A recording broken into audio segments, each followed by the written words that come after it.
দীঘা মন্দারমণিতে সমুদ্রে নামা বারণ, জারি প্রশাসনের তরফে মাইকিং।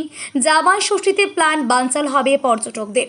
আজ শনিবার জামাই ষষ্ঠী, আগামীকাল রবিবার টানা ছুটিতে দীঘা মন্দারমণিতে ছুটি জমাবেন পর্যটকরা, এমনটাই আশা ছিল পর্যটকদের। কিন্তু বাদ সেজেছে প্রকৃতি। আবহাওয়া পরিস্থিতির কারণে জেলা প্রশাসনের তরফে গতকাল অর্থাৎ শুক্রবার থেকে মাইকিং শুরু করেছে জেলা প্রশাসনের তরফে। জামাই ষষ্ঠীর দিন সমুদ্র সৈকতে যেতে নিষেধ করা হয়েছে পর্যটকদের। স্থানীয় মৎস্যজীবীদের সতর্ক করা হয়েছে, শনিবার থেকে কেউ যেন সমুদ্রে না যান তার নির্দেশ দেওয়া হয়েছে। যে মৎস্যজীবীরা সমুদ্রে রয়েছেন তাদের ফিরে আসার জন্য নির্দেশ দেওয়া হয়েছে।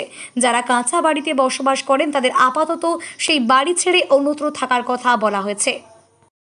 পুলিশের পক্ষ থেকে সকল জনসাধারণ, মৎস্যজীবী ও পর্যটকদের উদ্দেশ্যে জানানো হচ্ছে, আগামীকাল থেকে প্রাকৃতিক দুর্যোগ, ঘূর্ণিঝড়, সামুদ্রিক জলোচ্ছ্বাস হওয়ার সম্ভাবনা আছে। তাই আপনাদের নিরাপদ জায়গায় অবস্থান করতে বলা হচ্ছে। যাদের মাটির বাড়ি আছে তারা পার্শ্ববর্তী নিরাপদ আশ্রয়ে থাকার জন্য বলা হচ্ছে। তাদের সাথে মৎস্যজীবীদের সমুদ্রে যাওয়ার নিষেধাজ্ঞা করা হচ্ছে। যারা এখনও সমুদ্রে মাছ ধরতে গেছেন আপনারা ফিরে আসার জন্য বলা হচ্ছে এবং পর্যটকদের সমুদ্রে নামতে নিষেধ করা হচ্ছে। মন্দারমণি কোস্টাল থানা ও জেলা পুলিশ সবসময় আপনাদের পাশে আছে।